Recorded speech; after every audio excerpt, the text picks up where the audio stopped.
Welcome to M10 lab.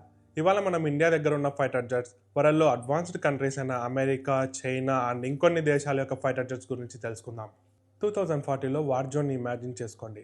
AI pilot, super sonic డ్రోన్లతో ఆకాశం మొత్తం నిండిపోయి ఉంటుంది. హ్యూమన్ పైలట్స్ అనేవి ఉండకపోవచ్చు. చైనా, అమెరికా, రష్యాల దగ్గర 5th జనరేషన్ జెట్ ఉంటే ఇండియా దగ్గర ఇంకా 4th జనరేషన్ జెట్టే ఉంది. కొంతమంది అంటున్నట్టు చైనా దగ్గర 6th జనరేషన్ జెట్ కూడా ఉండదు. సో ఇండియా ఈ రేస్లో ఉంటుందా? ఈ వీడియోలో తెలుసుకుందాం. ఫస్ట్ మన ఫైటర్ జెట్ టెక్నాలజీస్ని అర్థం చేసుకుందాం. ఇవి కూడా మన స్మార్ట్ ఫోన్ లాగే ఎప్పుడు అప్డేట్ అవుతూ ఉంటాయి. ఇప్పుడు ద లేటెస్ట్ అండ్ వరల్డ్లో the most powerful countries use చేసేది 5th జనరేషన్ జెట్స్. ఇందులో స్టెల్త్ అండ్ ఏఐ ఉంటుంది. స్టెల్త్ అంటే రాడర్లో అసలు జెట్ అనేది కనిపించదు, సో మన ఎనిమీస్ని ఈజీగా ట్యాకిల్ చేయొచ్చు. 6th జనరేషన్ జెట్స్ ఇవి ఫ్లయింగ్ సూపర్ కంప్యూటర్స్ లాంటివి. ఎలా అంటే advanced stealth, hypersonic speed, AI pilots ఇందులో ఉంటాయి.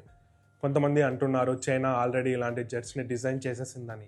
మన ఇండియా దగ్గర ఉన్న ద మోస్ట్ అడ్వాన్స్డ్ జెట్ వచ్చేసి తేజస్. వరల్డ్ అంతా 5th జనరేషన్ జెట్ వాడుతుంది. మన దగ్గర ఉన్న జెట్ ఏమో 4.5 జనరేషన్కి సంబంధించింది. అయితే 6th జనరేషన్ జెట్స్ని ఎవరెవరు తయారు చేస్తున్నారు? ఇండియా తేజస్తో ఫైట్ చేస్తుండగా సూపర్ పవర్స్ ఏమో 6th జనరేషన్ జెట్స్ని తయారు చేస్తున్నాయి.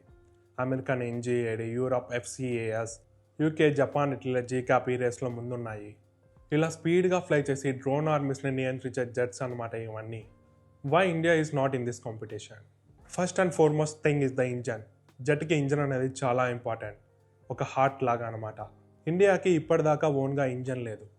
1986లో కావేరీ ఇంజన్ ప్రాజెక్ట్ని స్టార్ట్ చేసింది ఇండియా. అప్పటి నుంచి ఇప్పటి వరకు 10 ప్రైమ్ మినిస్టర్స్ మారాను, కానీ ఒక్క సక్సెస్ఫుల్ ఇంజన్ని కూడా మనం తయారు చేయలేకపోయాం. Second, stealth technology. ఇండియాకి ఓన్గా స్టెల్త్ టెక్నాలజీ అనేది అసలు లేదు.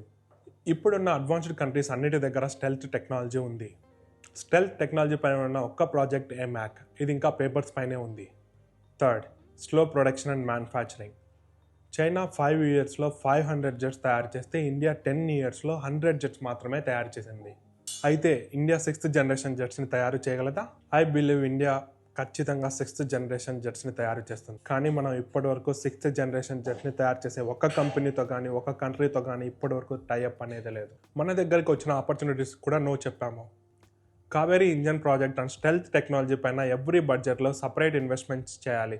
దీనివల్ల రీసెర్చ్ అండ్ డెవలప్మెంట్ బాగా పెరిగి మనం తొందరగా ఈ టెక్నాలజీకి సంబంధించిన జెట్స్ని తయారు చేయవచ్చు. రీసెర్చ్ అండ్ డెవలప్మెంట్ పైన ఏ కంట్రీస్ అయితే ఎక్కువ ఇన్వెస్ట్ చేస్తాయో ఆ కంట్రీస్ మాత్రమే అడ్వాన్స్డ్ టెక్నాలజీస్ని తయారు చేస్తాయి. ఇఫ్ నాట్, వరల్డ్ మొత్తం అడ్వాన్స్ అవుతుంటే ఇండియా మాత్రం ఇంపోర్టెడ్ జెట్స్ పైన ఆధారపడాల్సి ఉంటుంది.